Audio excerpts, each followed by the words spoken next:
Louvado seja nosso Senhor Jesus Cristo. Nós vamos dar continuidade à nossa reflexão da primeira carta de Pedro. É o nosso sexto encontro. Vamos trabalhar essa primeira carta de Pedro, do capítulo 2, do versículo 11 ao versículo 17. Ouçamos. O testemunho provoca conversão. Amados, vocês são peregrinos e forasteiros. Por isso recomendo que fiquem longe dos desejos baixos, que provocam guerra contra vocês. Comportem-se de modo exemplar entre os pagãos, a fim de que eles, mesmo falando mal de vocês, como se fossem malfeitores, ao verem as boas obras que vocês fazem, glorifiquem a Deus no dia do julgamento. Só Deus é absoluto. Submetam-se a toda criatura humana por causa do Senhor. Seja o rei como soberano, seja aos governadores como enviados dele, para punir os malfeitores e para louvar os que fazem o bem. Pois esta é a vontade de Deus: praticar o bem, fazendo calar a ignorância dos insensatos. Comportem-se como homens livres, não usando a liberdade como desculpa para o mal, mas como servos de Deus. Respeitem a todos, amem os irmãos, temam a Deus e respeitem o rei. Este é o texto que nós vamos trabalhar. Versículo 11. Amados, de São Pedro, vocês são peregrinos e forasteiros. Por isso, recomendo que fiquem longe dos desejos baixos, que provocam guerra contra vocês. Quais os deveres que distinguem os cristãos no compromisso ético de vida? Os cristãos estão no mundo, mas não são do mundo. Evangelho de João, capítulo 17, versículo 11 e versículo 14. A verdadeira pátria dos cristãos é o reino dos céus. Somos cidadãos do reino. Estamos neste mundo como peregrinos de passagem, isto é, estamos num tempo de êxodo. Então Pedro recomenda aos cristãos de ficar longe dos desejos baixos. No comentário de Frei Benedict Schwank, ele afirma: estaríamos diminuindo o texto se por desejos baixos, no original desejos carnais, entendêssemos desregramentos morais. Então não é uma ótica moral, de decadência moral, que fala aqui Pedro. Ora, a igreja primitiva considerava por desejos carnais algo diferente do moralismo de hoje. Na Didaqué, um catecismo da igreja de Antioquia, que foi escrito por volta do ano 75. Este catecismo é anterior à redação final do Evangelho de Mateus e Lucas. Embora já conhecesse o Evangelho de Mateus, ainda não na sua versão final, provavelmente uma versão em hebraico, como diz Papias de Herápolis, mas também já conheci o Evangelho de Marcos, Marcos. Mas o Evangelho de João, praticamente só 25 anos depois que seria redigido. Encontramos uma advertência quase idêntica à carta de Pedro. Abstém-se de apetites carnais e corporais. Logo, a Didaqué segue elucidando o que a igreja primitiva considera desejos carnais, colocando o que encontramos em Mateus no Sermão da Montanha.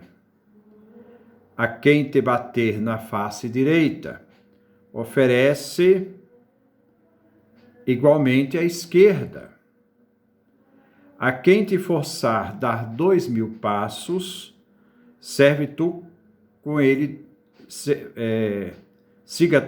2.000. A quem quiser a tua manta, dá também a capa.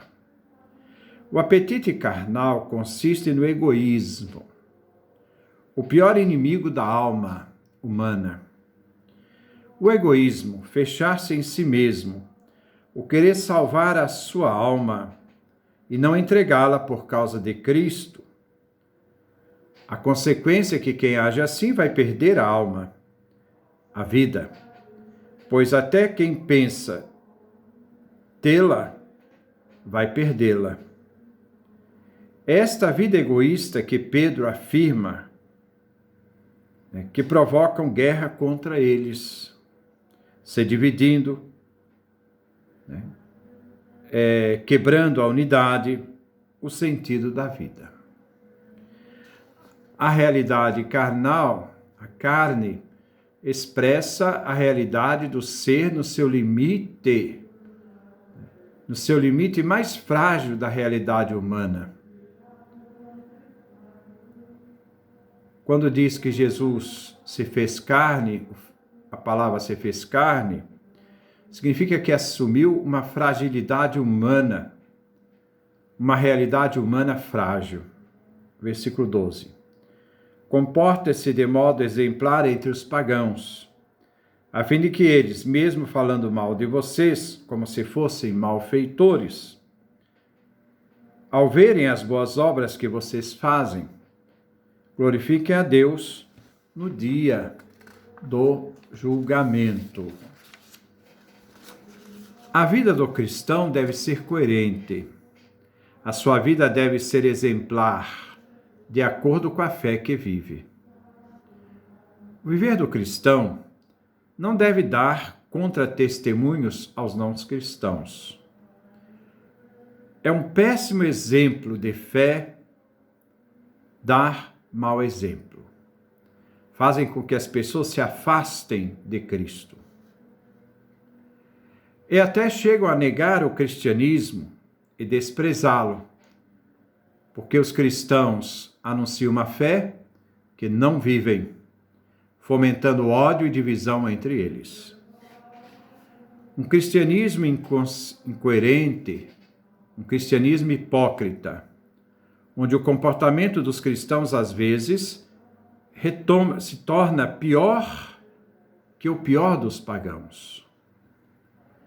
O ateísmo moderno é uma resposta a esta hipocrisia. Devemos nos comportar de forma exemplar, vivendo plenamente a fé que professamos nos ensinos deixados por Jesus Cristo e da pregação apostólica, e pela pregação apostólica. Às vezes, grupos fariseus que lutam por ortodoxia, mas são sepulcros caiados, que julgam destrutivamente e acrescentam o desprezo dos não cristãos. A coerência de vida. Mesmo que falem mal dos cristãos por viverem plenamente a fé, o modo de vida e exemplo de vida faz com que não tenham argumentos diante das boas obras realizadas. As pessoas que falam mal dos cristãos, ao verem as boas obras, ficam sem argumentos diante da vida levada pelos cristãos. Assim deveria ser. O cristão era desprezado pelo fato de ser cristão. por não cultivarem os deuses do império, nem reconhecer o imperador como filho de Deus. Eles, por não agirem assim, eram considerados malfeitores. Mas o bem agir, realizando boas obras da fé, no dia do julgamento final, farão com que os pagãos possam reconhecer e glorificar Deus pelo exemplo vivido pelos cristãos. O cristão vendido a sistemas políticos para obter benefícios e vendidos a sistemas econômicos que aceitam uma imposição ideológica, até mesmo numa falsa moral, é um desserviço a Cristo Jesus, à fé cristã e ao reino. Só Deus é absoluto. Versículo 13. Submetam-se a toda criatura humana por causa do Senhor, seja o rei como soberano. Como o Senhor é Senhor da vida, e o cristão se submete ao Senhor como Senhor de sua vida, assim os cristãos devem estar submetidos por causa do Senhor ao Rei como soberano. Muitas vezes, por perdas de privilégios, se revolta contra a autoridade constituída. Os cristãos neste mundo não podem deixar de exercer a vida política. Os cristãos neste mundo são súditos e estão submetidos a uma autoridade civil. O cristão deve se relacionar com o Estado, pois sempre estará em primeiro plano a virtude da obediência e da humildade. Eles estão no mundo e devem exercer a vida enquanto estão no mundo, embora sua fé e valores morais não são deste mundo. Se deve agir por causa do Senhor. Exemplo moral de se comportar diante de todos.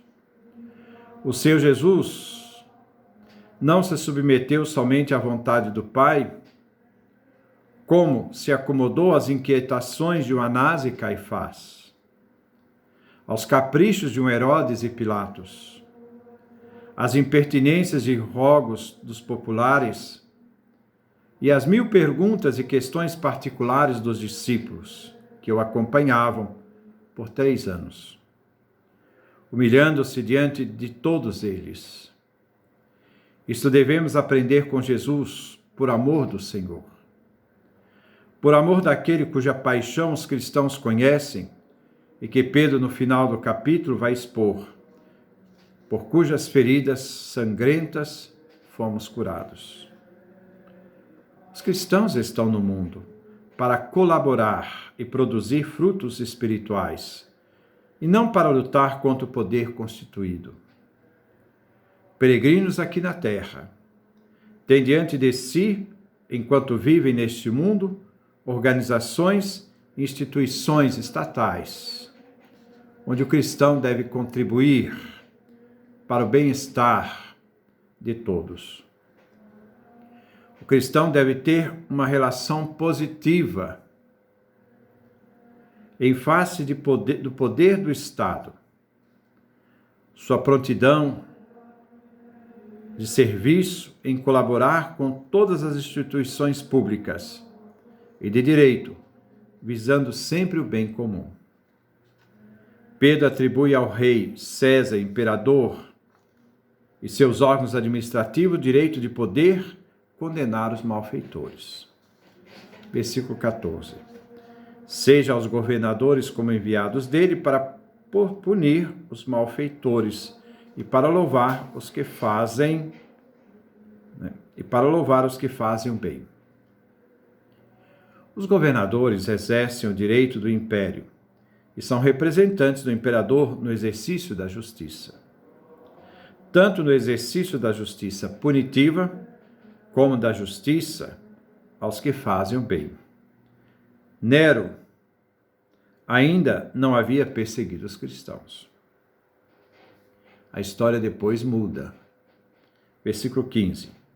Pois esta é a vontade de Deus, praticar o bem, fazendo calar. Pois esta é a vontade de Deus, praticar o bem, fazendo calar a ignorância dos insensatos. Diante da perseguição de Nero, o cristianismo vai se posicionar numa atitude de questionamento, né, da inocência dos cristãos diante das barbaridades que Nero vai realizar contra os cristãos. Versículo 15. Pois esta é a vontade de Deus, praticar o bem, fazendo calar a ignorância dos insensatos. A vontade de Deus vem aqui representada como praticar o bem. Ao praticar o bem, os insensatos, pelo bom exemplo, terão de se calar, envergonhados, por perseguirem aqueles que fazem o bem, e expondo a si próprios a ignorância que eles têm em relação aos cristãos. O bem, a prática do bem, se torna uma denúncia que emudece os ignorantes. Pedro quer que, pelo exemplo, o cristão se distinguisse na vida pública e na política como cidadãos exemplares. Os cristãos, assim, levantariam elogios pela sua forma, devido sua fidelidade, e em nada seriam então reprovados, seja em sua disposição ao trabalho, seja em sua cooperação e no cumprimento de seus deveres civis. Uma presença de testemunho até às vezes silencioso, e que desperta atenção pelo comportamento ético. Versículo 16. Comporta-se como homens livres, não usando a liberdade como desculpa para o mal, mas como servos de Deus. O cristão não perde a liberdade ao se submeter à autoridade constituída. Pedro então exorta para que os cristãos tenham uma atitude de homens, mulheres livres, e não se desculpa com o uso da liberdade para fazer o mal moral, é um advérbio. Mas, exercendo a vida civil como servos de Deus. Versículo 17. Respeite a todos, amem os irmãos, temam a Deus, respeitem o rei. Pedro faz 4 exortações no imperativo. Respeitem a todos, sem exceção. Sejam pagãos, qualquer um merece respeito. A palavra respeito, respitere, significa ter o outro diante dos olhos.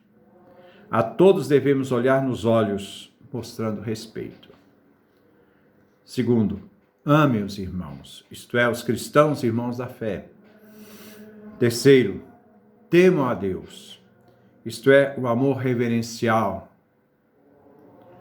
Quarto, respeite ao rei. Como respeitar a todos, né? Aqui agora, respeitar ao rei imperador se torna uma norma, um imperativo. Olhem que ele começa a falar, no primeiro momento, respeite a todos, e lá no final, respeitem ao rei. O respeito que deve ser dado ao rei também deve ser dado a todos, sem distinção. Mas o número 2 e 3, amem os irmãos, numa relação de amor recíproco com aqueles que comungam a mesma fé, e aqueles que comungam a mesma fé, então, número 3, temam a Deus. A relação com Deus não é de respeito, é de temor. É um amor reverencial, digno de Deus, onde o ser humano reconhece a superioridade de Deus também em relação ao rei.